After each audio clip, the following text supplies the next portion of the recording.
Since their formation in 1994, Lacuna Coil has become one of the most iconic bands to emerge from the European metal scene. With their signature blend of haunting melodies, heavy riffs, and dual vocal dynamics, they've not only carved out a unique identity, but have also influenced countless artists from around the globe. From the groundbreaking Comalies to the reinvention of their sound with Delirium, they've proven time and time again that they're the masters of evolution. But now they're taking things to an entirely new level with their upcoming album Sleepless Empire, which is set to drop on February 14th through Century Media Records. And here's the exciting part. Cristina Scabbia herself is joining me right here, right now, on the Loaded Radio podcast to talk all about it. We'll dig into how Sleepless Empire came to life, including its roots in the Comalies XX sessions, and how the band is exploring themes of digital chaos, identity, and rebellion in a world that never stops. Plus, we'll touch on Cristina's collaborations with Lamb of God's Randy Blythe and New Year's Day's Ash Costello. The band's lineup changes with the addition of guitarist Daniele Salomone, and even their love of gaming, which has made its way into the special box set for the album. If you're a fan of anime, gaming, or heavy music with a cinematic edge, this episode is absolutely for you. And don't forget, Lacuna Coil's influence goes beyond their music. They've become a cultural force in the world of alternative art and storytelling. Before we dive into what's sure to be an incredible conversation, make sure you're staying connected with Loaded Radio. Head over to loadedradio.com, download the Loaded Radio app for 24/7 rock and metal streaming, and check out our YouTube channel as well at youtube.com/loadedradioofficial for exclusive content and interviews like this one here, okay? All right, let's not wait any longer. Joining me now on the Loaded Radio podcast is the one and only Cristina Scabbia from Lacuna Coil. Hello, Scott. Hi, Cristina. How you doing? I'm doing fantastic. How are you? Thanks so much for taking the time to talk to us today. Really appreciate that. Thank you for the opportunity. Happy to talk to you. Cristina, the title Sleepless Empire really captures such a poignant commentary on modern society. Can you elaborate more on how the themes of constant connection and disconnection really influenced the writing of this album? Yes, absolutely. When we got to the point to decide a title for the song, we actually did it at a very early stage because we need to have an overall vibe permeating every record. We don't work on concept records in the way that every song could be disconnected from the other, but we always like to keep the same vibe along the record. So we thought about I remember that we had different choices in the beginning. We were thinking about a dreamless empire because we were thinking about how the things are going now around us. We compared the past. We compared, analog days coming to the present, and everything being so fast and digital. But then we thought about Sleepless Empire, and it was stronger. It was sounding better. It was giving more of a description of a generation that never sleeps because wants to be productive all the times, that is afraid to not to be present, to not to be forgotten. And we thought about how different times were back then. And obviously it's not a criticism. It was just a realization on how things changed and how we feel that we are connected more than ever, which partially is true because I'm talking to you through a screen. But at the same time, we are very disconnected because we spend a lot of time on social medias or through a screen. And sometimes we forgot that there is a real world outside. And we need more balance out of it. And it's not a message, it's just a realization of it, because I feel part of it as well, because even my life as a person, as a musician changed throughout the years, because I don't just have to write music and go around the world playing live. I also have to create content to create little videos. I just have to interact with whoever is messaging me. And this is something that wasn't existing when I started. Yeah. Back then it was just like, okay, I'm going to write a song with the band. I'm going to do interviews to talk about my music, and I'm going to be playing. That was it. Meeting fans. That was the extra. Now you're constantly in touch with your fans because they're constantly commenting on your social medias. You can reply in real time. You can let them know how you feel. You can let them know what you ate for lunch. Right. This was, something that you couldn't even think about decades ago. Something that is addressed so well in the way that Lacuna Coil does it, I mean, I think is wonderful. From what I understand, the inspiration for Sleepless Empire came about during the sessions for Comalies XX. Did revisiting your past work inspire the direction for the new album? Oh, yes. I think that because before we worked on Comalies XX, which was the anniversary of Comalies, we just wanted to do something different than a remastering, repackaging. We wanted to give credit to a record that became a classic record for every Lacuna Coil fan. We wanted to do something special. So we thought right after, or better, we were going out of the pandemic. We were starting to go out a little bit more. It was possible to travel, to move, and for us as a band to meet again, which is something that we missed very much from the lockdown, because we couldn't meet each other, we couldn't write together, we couldn't confront our ideas in person. We could do it separately, we could do it through our computers, but this is something that don't belong to us. We still like to meet and to exchange ideas in real life in a studio. But at the same time, we know how much technology helps in, putting down demos or just to work on a song to see how can become. It saves a lot of time. So we're in between because we know the advantage of technology. We don't want to go back in time. We don't want to be the ones that are saying, oh, it was much better back in the days, because we know that we are aiming to the future. There's no way you can stop time. But at the same time, we want to keep a balance out of it all, And for us, doing a new record was important the same way. We wanted to consider an album, not just a bunch of singles that didn't make sense with each other. We wanted to give a sense to a group of songs that we wrote in a specific period, to give like a photographic proof of what Lacuna Coil is in 24, 25. Yeah. The great thing about the new album, too, that I find is that some of the collaborations, the guest appearances on this thing. You got Randy Blythe on there. You've got Ash Costello, who I just spoke to a few months ago, and Ash is really awesome. And she's a very big fan of yours as well, which I think is great. How did these collaborations come about, and how do you feel about the respective tracks? Yes, it was the first time that we did a collaboration in one of our records, which is peculiar per se, because, it's our 10th record and we never did it before. And we did other collaborations with other artists. I sung for many other artists and projects, but we never thought about incorporating someone in our music. So when we got In the Meantime and Host in the Shadow, we thought about that it would have been cool to invite some people to sing over it. And for Randy, it was like a very natural process because he's been a friend of ours for many years. We love him, we respect him. We're really friends. We have a chat and we talk to each other. We meet whenever we can, whenever we cross paths. But we also consider the fact that he's a legendary singer of a huge band. So we didn't want to cross the line, because sometimes, when you're a friend, you're kind of like, hey, sing for me. But we know all the, all the business problems that might come out with it, because different labels, very busy schedule, maybe it wouldn't want to work with us because of different reasons that were not friendship, which was there for sure. But he was super excited. He told us that, he's been wanting to collaborate with us forever because we're friends, and it's always cool to do something together with your friends. And that's how he entered the song, killing it, but we didn't have any doubts.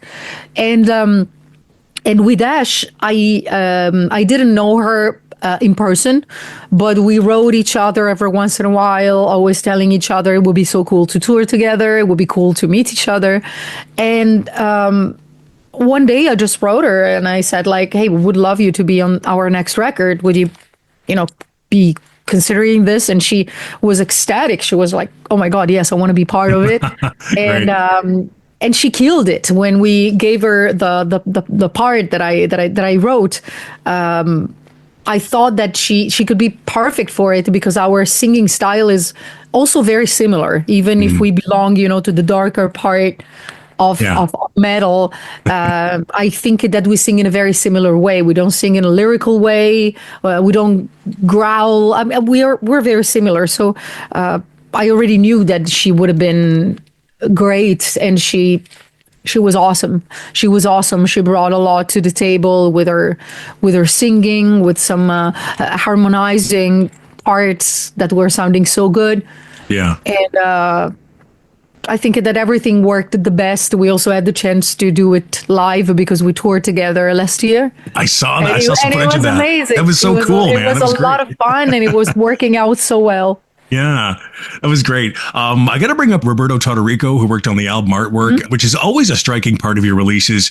What direction or emotions did you want the visuals to convey for Sleepless Empire? Yeah, Roberto is a friend of ours, and this was a plus because we love to work with people that we know, and we knew his work because he's a great illustrator, he's a great artist, and I think I met him at the first time I met him at a comic convention, and he showed me his portfolio, and it's only the people he worked for, because he designed a lot of designs for T-shirts, for metal bands and other stuff. So we wanted to work for him, to work with him, and we also wanted to have something that was handmade. Every design that you see for each song, there will be a different drawing. You see it on Spotify already. The covers that you see are screen of real artworks. We strongly wanted something handmade. They are ink drawings to go a little bit against AI. We wanted something that would be like, we want something human for the representation for our work. And we asked him to make a different drawing for every different song. Thinking that everything looks fantastic. It really does. It really does. He's so good. He's so good. Yeah, he really is. He's fantastic. It's perfectly. LACUNA COIL's always embraced gaming in unique ways, which I think is really cool, like Horns Up to the Oracle dice game, and even the Sleepless Empire box set. You had that stuff there. What's inspired this love for integrating gaming into your music? Because we're nerds. We're nerds really? at heart. We've always been nerds, as you can see. This is just a little part of my living room. Each one of us as we love the nerd world 360 degrees. Each one of us is more focused on something. Like, for example, for me, it's more about video games. I also sung some songs that are present in video games. The last one that I did, it's in a game called Call of Duty. There was one of I sung a song, and it's actually in the game. It's not a tribute. It's in the game. I sung a song for Metal Hellsinger. I sung a song as an Italian launch of Diablo 2 Resurrected. So we even did, and not many people know, there was a game called The Sims. Oh, yeah. The Sims, quite a classic game. On The Sims 4, I think, there is a LACUNA COIL song that's been resung in Simlish, which is the language of Sims. So we actually re-recorded the song, but in a serious way, and we had the lyrics in Simlish. And it was Kill the Lights that, of course, changed in lyrics, but we've always been connected with the world of games, and Maki is a big fan of table games. I remember the first time we went in Germany to record our very first EP, we brought our version of Hero Quest, which is a super popular table game, and we brought it to just kill time in the evening after the recordings, because back then there were no smartphones or computers. Sure. We brought a PS1, I remember. We were playing Tekken, and we were playing this sort of Hero Quest that we recreated because we couldn't bring the original game with us. That's really cool too. With songs like Gravity exploring resilience and themes of fate, what message do you really hope fans will take away from Sleepless Empire? The fact that we need to balance life. I think that the overall message is that we are all encapsulated in this time changing, whether we like it or not, because even phones and computers are now a part of us, not only for entertainment, not only for the creation of content that, you put online, but also because we need it to work. Now it's a pleasure to talk to you, but it's also work. Sure. Maybe right after I will be answering mails of my tour manager, talking about work. So the invitation is to give the same attention to real life as we give to the world online. It's an invitation of keeping the balance. To try to realize that not everything you see on social medias is real. Everything is filtered. Everybody, tries to deliver the best part, I guess, because it is what it is. So you have to consider what real life is, because it is important. And everything that we see now and we're so attached to, it's really fragile. Absolutely. So we need to have like a plan B. It's so true, because I've worked in radio for 20 years, and it's no longer just radio anymore. FM radio is kind of on the back burner of being a broadcaster today. It's kind of like that throughout the scene within music. So I think it's a really cool subject that you tackled. With completely get that. I got to bring up, you guys got a new guitarist, man. Danielle's joined the band, and replacing Diego. How has Danielle's energy and style influenced Lacuna Coil's sound moving forward?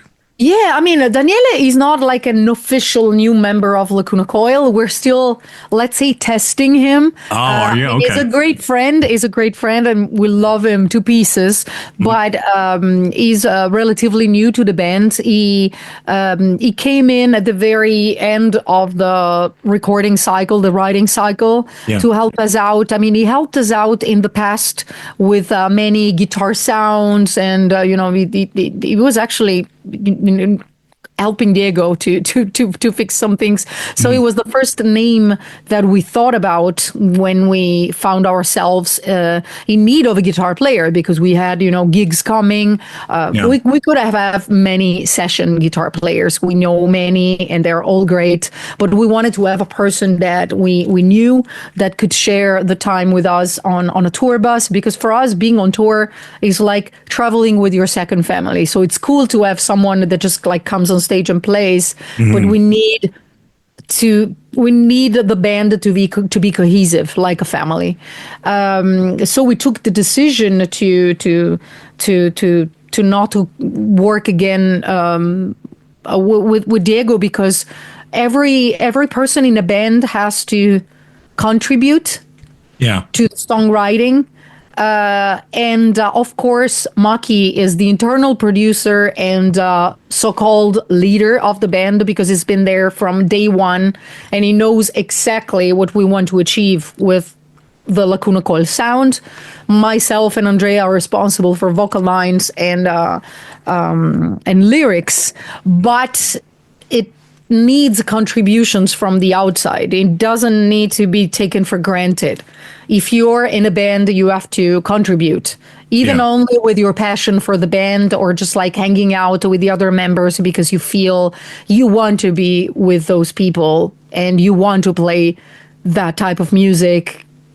Not only, just like to be on tour and have fun. So we thought about, a new start with a new cycle. And we feel that it was the right decision. So the split with Diego, was it a mutual thing? Is there still a relationship there?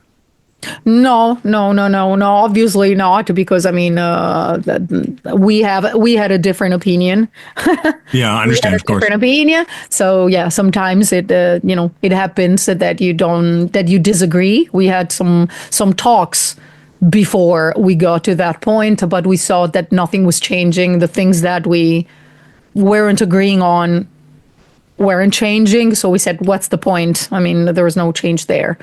And Understood. It's like a relationship, sometimes it's not even like a fault. You are who you are, So there is no guilt in that. Yeah. And whatever you do it because you feel like. So there is nothing else to add. It just happens. Well, I mean, Lacuna Coil's had lineup changes over the years, but you guys have maintained a cohesive dynamic despite some evolving members. Because I think that the band is something that it's above us. To make a band work, it's like having a company. Sure. Of course, music comes from the heart and it's art. But at the same time, to oil the machine, you need everyone that has to be fully involved and be there when needed. You can't get distracted by too many things or thinking that other people will do your job because that's how you're used to. You have something to do, you have to do it. Absolutely. And you know what? Your music has evolved. Over the years, while staying true to that sound, like I've said, into the identity of the band. How do you balance experimentation with maintaining that signature Lacuna Coil sound? Because you've managed to do that so well.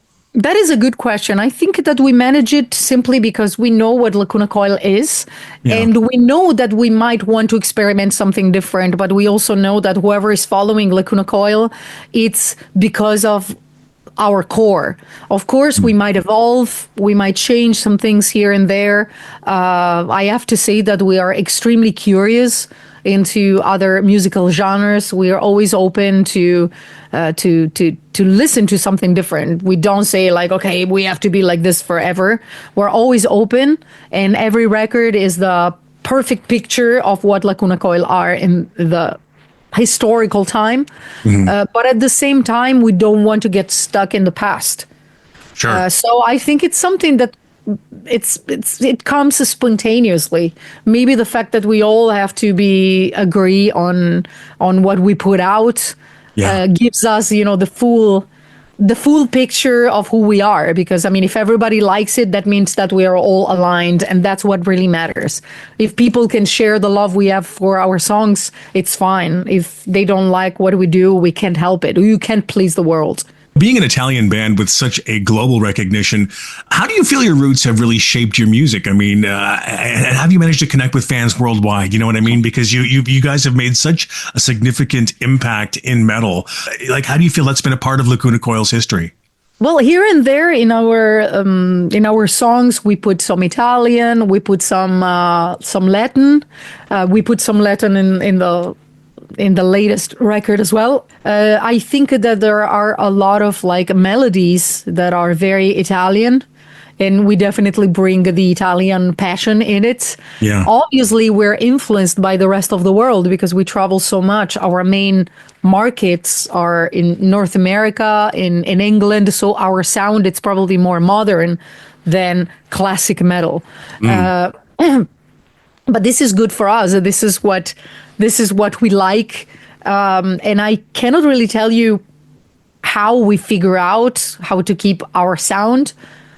I don't know. It's something that we do naturally. We don't really analyze our music that much. But it's cool when you hear other music that are telling you, other bands that are telling you, hey, I'm very inspired by your band, or someone who says like, oh, now we're in the band that we want to be like the Lacuna Coil. This is super cool. Your fans are incredibly passionate, without question. Yes. Do you have any significant memories or experiences that come to mind for you when you think about your fans in particularly? Well, I have many because we are in touch with many of them. There is a strong community, and it's cool to see all the members of this community meeting up, traveling to meet each other.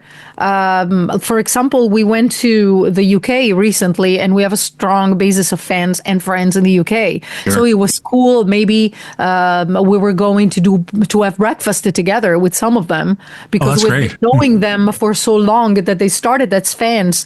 They are still fans, but they're friends as well. I went to an exhibit in Milano of an artist called Yoshitaka Amano, who is the designer of many game characters. He's a hugely recognized Japanese sensei, which means master in Japanese. Yeah. And I was one of the hosts of that exhibit, and many fans just like came there. So we made it as an occasion to meet with each other.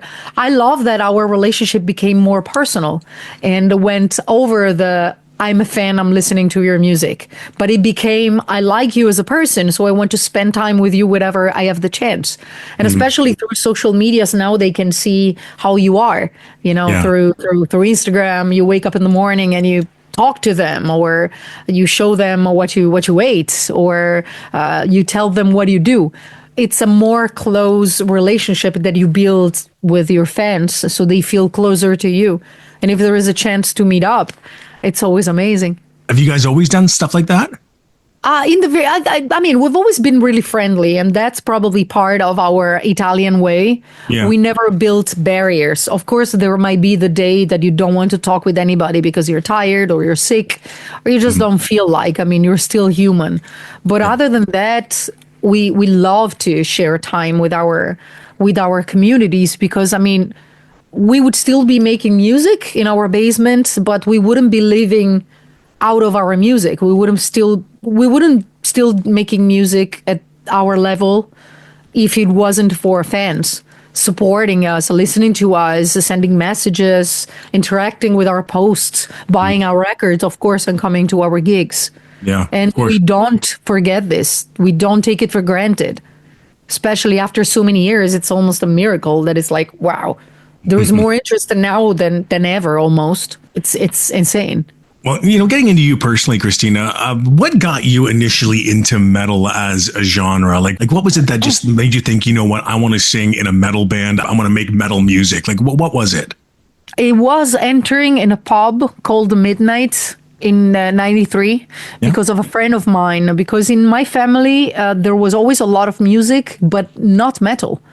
The heavier thing was a record of AC/DC, but the rest was different kinds of music. I mean, literally from the Police to traditional Italian music, Led Zeppelin, Jean-Michel Jarre, different things. The first hip hop, but not metal. And when I entered this pub and I started to hang out in this pub because of some of my friends first, and then I met Maki, I met Andrea, our bass player and singer, and I started to hang out in that club. I started to listen to metal, to bands like Typo Negative, Paradise Lost, Pantera.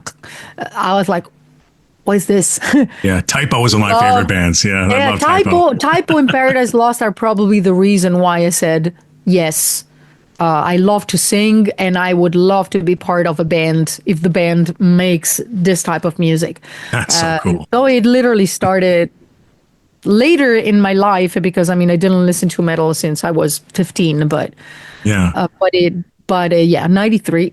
I heard Metallica. Of course, I heard one of two songs of Metallica. I remember I bought a cassette of Iron Maiden for a friend of mine. I knew he was a fan, but I bought this cassette for him, but I never thought about listening to it. I was just like, I don't know why, which is weird. That kind of leads me to my next question. Can you name for me 3 metal albums that inspire you the most? As Cristina Scabbia, what 3 metal albums just inspire you the most? Typo Negative. Well, inspire me. Now I listen to any type of music you can possibly imagine. I listen to a lot of soundtracks of anime and video games. Yeah.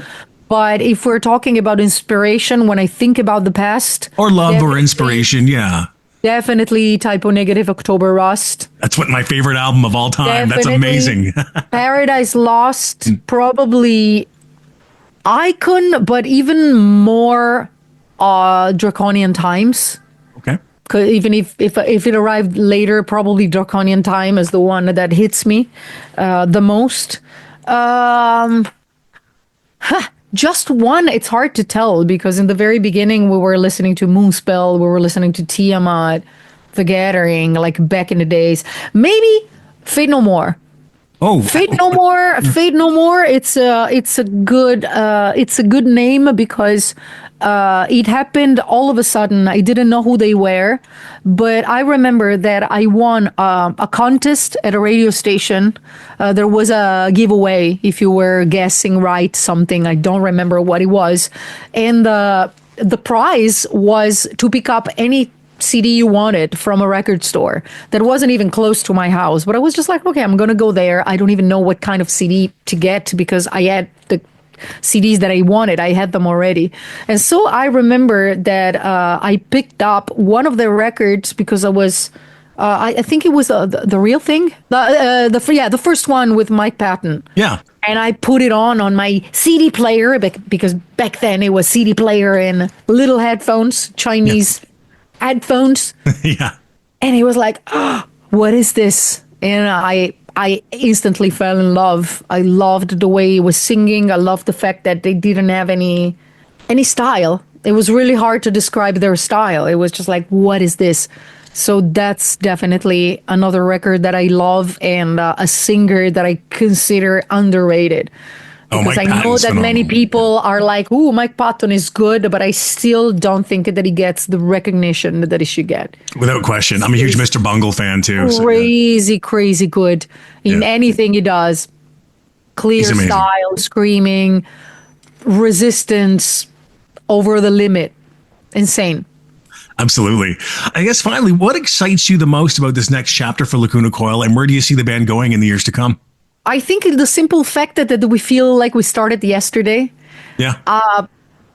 We still have the same type of excitement. We can't wait to be on the road. We are, planning, okay, we're going to be playing here. We're going to visit this place. We're going to eat that thing. We're going to buy this, in that store. There is a huge excitement in the whole picture. We are in love with the songs. We are really satisfied.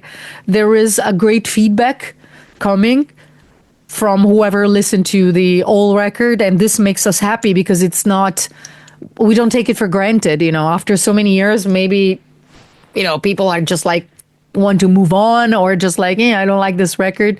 But we got an incredible feedback. People loved the new videos that we did as well. The videos that we released, like Gravity is the last one, and everybody loved it. We're gonna make another video this weekend that will be out very soon. Oh, for which song? We're gonna be doing I Wish You Were Dead. Oh, cool. Awesome. Yeah. Right on. Okay. Yeah. And the script, it's amazing. I can tell you what it's going to be, but it's going to be really cool if it turns out the way we want to. But we are also happy we started to push boundaries as well, even in videos, trying different things. I tried, to act underwater. I tried, to be lifted up upside down, because what you see when I'm falling, in reality, I filmed everything upside down with 2 leaf blowers in my face with this incredibly tight professional corset for lifting up. It was hell, but it's cool because we still want to, to experiment, to do something more. And we can't wait to be on tour again. Cristina, thank you so much for talking to me today. This has been amazing. I've wanted to have this interview for years. I hope to meet you in person. I will be there. It's awesome. Fingers crossed. And I can't wait to see you in person. And all the best to you. Thanks again. Thank you. Bye-bye. Bye-bye. All Ciao. the best. That's Cristina Scabbia from Lacuna Coil, and great talking with her, man. Just such a stellar person all around. And don't forget the new album, Sleepless Empire. It drops February 14th through Century Media Records. And I'm telling you, man, it is a phenomenal listen. It is absolutely stunning. I've heard the album, and it's great. It really, really takes Lacuna Coil to that next level, but still delivers on what we all know and love so much from the band. Don't forget, again, check out loadedradio.com for all your hard rock and metal news, including the live 24-hour radio station with live personalities. Yes, also, you can get past episodes of this very podcast, and you can get the Loaded Radio free app. Okay, get that at loadedradio.com or wherever you get your apps, okay?